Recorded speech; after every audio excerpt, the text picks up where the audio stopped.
29 जुलै रोजी आहे गुरुपौर्णिमा आणि गुरुपौर्णिमा आपल्या स्वामी भक्तांसाठी एक दिवाळीच असते. आता गुरुपौर्णिमेनिमित्त भरपूर महिलांनी, काही दादांनी म्हणजे जे स्वामी भक्त आहेत त्यांनी 21 दिवसांचं पारायण चालू केलेलं आहे. पण काही अशा महिला आहेत, काही स्वामी भक्त आहेत, त्यांना मनात इच्छा असूनही वेळ नसल्यामुळे 21 दिवसाचं पारायण सुरू करणं शक्य झालं नाही आहे. मग मनात इच्छा तर आहे की आपल्या गुरूंची काही ना काही सेवा करायची आहे, पण वेळ नसल्यामुळे सुरू नाही करू शकले. तर आता त्यांच्यासाठी अजून एक संधी आहे. नमस्कार सर्वांना, श्री स्वामी समर्थ. स्वागत आहे तुमचं आपल्या चॅनलमध्ये. आणि बघा, जर तुम्हाला माझ्या व्हिडिओतून तुमच्या कामाची, तुमच्या फायद्याची थोडी तरी माहिती भेटत असेल तर व्हिडिओला नक्की सबस्क्राईब करा. तर बघा, असे भरपूर स्वामी भक्त आहेत, त्यांना मनामध्ये इच्छा होती की आपल्या गुरूंची, आपल्या स्वामींची काही ना काही सेवा या गुरुपौर्णिमेनिमित्त आपल्याकडून व्हायला हवी. पण वेळेअभावी किंवा काही ना काही अडचणीमुळे त्यांना 21 दिवसांची सेवा करणे शक्य झालं नाही. तर त्यांनी आता 11 दिवसांची सेवा करू शकतात. जर मनामध्ये इच्छा असेल तर मार्ग नक्कीच सापडतो. त्यामुळे 19 तारखेपासून आपण ही 11 दिवसांची सेवा सुरू करू शकता. 19 जुलै ते 29 जुलैपर्यंत आपण ही सेवा करायची आहे. आणि त्यातूनही जर कसलाच वेळ नसेल तर तुम्ही 7 दिवसाची सेवासुद्धा करू शकता किंवा 5 दिवसाची सेवासुद्धा करू शकता. असं काहीच नाही आहे की 21 दिवसांची सेवा केल्यानंतर स्वामींपर्यंत सेवा पोहोचणार आहे किंवा 21 दिवसांची सेवा केल्यानंतर ती सेवा खूप मोठी झाली, असं काहीही नसतं. तुम्ही काही सेवा करताय किंवा किती दिवस करताय याला महत्त्व नसतं. तुम्ही किती मनापासून भक्तिभावाने सेवा करताय याला महत्त्व असतं. आपण किती वेळ सेवा करतो याला महत्त्व नाही, आपण किती मनापासून सेवा करतो याला महत्त्व आहे. आणि आपलं मन किती शुद्ध आहे. एखाद्याचं जर चांगलं होत असेल तर आपल्याला वाईट वाटण्याचं कारण नाही आहे. आपण चांगल्या मनाने, त्याला आनंदाने जर म्हटलं की हा बाबा याचं चांगलं होत आहे, तर अशा स्वभावाने जेव्हा आपण सेवा करतो देवाची, ती सेवा देवापर्यंत पोहोचते. आणि जर आपण 4 तास 5 तास देवासमोर बसलो किंवा महिनाभर सेवा करत आहोत पण मनामध्ये दुसऱ्यांविषयी ईर्ष्या असेल तर अशी सेवा स्वामींपर्यंत कधीच पोहोचत नाही.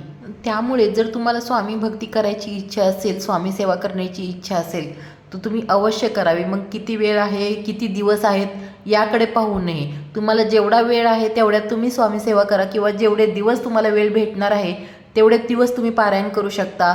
आता स्वामी सेवा तुम्ही 11 दिवसांची केली तर तुम्ही 11 स्वामी चरित्र सारामृताचे पाठ करू शकता. जर 11 दिवस शक्य नसेल तर तुम्ही 7 दिवस 7 पाठ करू शकता. म्हणजे रोज एक पाठ करू शकता.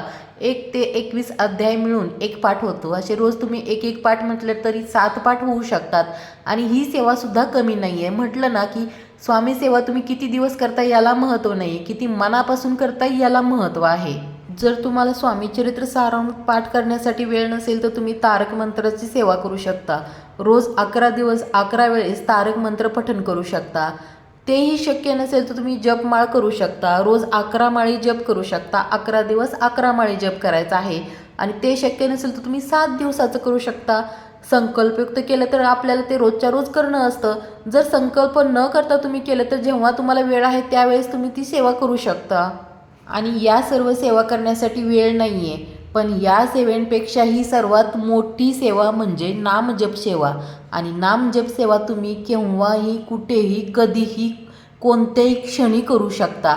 नामजप करण्यासाठी तुम्हाला देवासमोर बसण्याची गरज नाही आहे किंवा मंदिरात जाण्याची गरज नाही किंवा स्पेशल वेळ काढण्याची गरज नाही. तुम्ही कोणतं काम करत आहात, घरी आहात, बाहेर आहात, प्रवासात आहात, कुठेही आहात, कोणत्याही क्षणी तुम्ही नामजप सेवा करू शकता. आणि ही सेवा म्हणजे सर्वात मोठी सेवा आहे ती स्वामी नामजप सेवा. इतर सेवाही खूप महत्त्वाच्या आहेत, पण त्या सेवा करण्यासाठी तुमच्याकडे जर वेळ नसेल तर सर्वात महत्त्वाची सेवा म्हणजे स्वामी जप करणं. श्री स्वामी समर्थ, श्री स्वामी समर्थ ही सर्वात मोठी आणि सर्वात प्रभावी सेवा तुम्ही केव्हाही कुठेही करू शकता. म्हणजेच जर गुरुपौर्णिमेनिमित्त तुम्हाला संकल्पयुक्त सेवा करण्यासाठी वेळ नसेल, तुम्ही बिझी असाल, तर तुम्ही जे काम करत आहात ते काम करता करता तुम्ही गुरूंची सेवा करू शकता. आपल्या गुरूंचं नामस्मरण करणं ही सर्वात मोठी प्रभावी सेवा आहे. आणि कोणतीही सेवा तेव्हाच प्रभावी ठरते जेव्हा आपण ती सेवा मनापासून, निर्मळ मनाने, शुद्ध मनाने करत असतो. इतरांविषयी वाईट विचार न करता करत असतो. फक्त माझं चांगलं होऊ दे, इतरांचं वाईट होऊ दे, ही जर आपली वृत्ती असेल तर अशी सेवा स्वामींपर्यंत कधीच पोहोचत नाही. त्यामुळे तुम्ही जेव्हा असं मनात ठेवणार की सर्वांचं चांगलं होऊ दे, अशी जेव्हा आपली वृत्ती असेल तेव्हा आपलंही चांगलं आपोआप होतं. आणि बघा, आता गुरुपौर्णिमेनिमित्त जर कोणाला काही अडचण असेल आणि तुम्ही जर त्यांना स्वामी मार्ग सांगितला तर ही सेवा सर्वात प्रभावी ठरणार आहे. म्हणजे आपल्याकडून एक तरी स्वामी भक्त घडावा, आयुष्यामध्ये आल्यानंतर स्वामी मार्गामध्ये एका तरी व्यक्तीला आपण स्वामी मार्ग सांगावा, एवढी सेवा ही खूप प्रभावी सेवा आहे. जर तुमच्या आजूबाजूला कोणी अशी व्यक्ती असेल की ती या व्यक्तीलाही स्वामी सेवा करायची आहे पण स्वामी सेवेबद्दल जास्त माहिती नाही आहे, तर अशा व्यक्तीला तुम्ही जरूर माहिती द्या. आपण कुणाला ज्ञान दिल्याने आपलं ज्ञान कधीच कमी होत नसतं.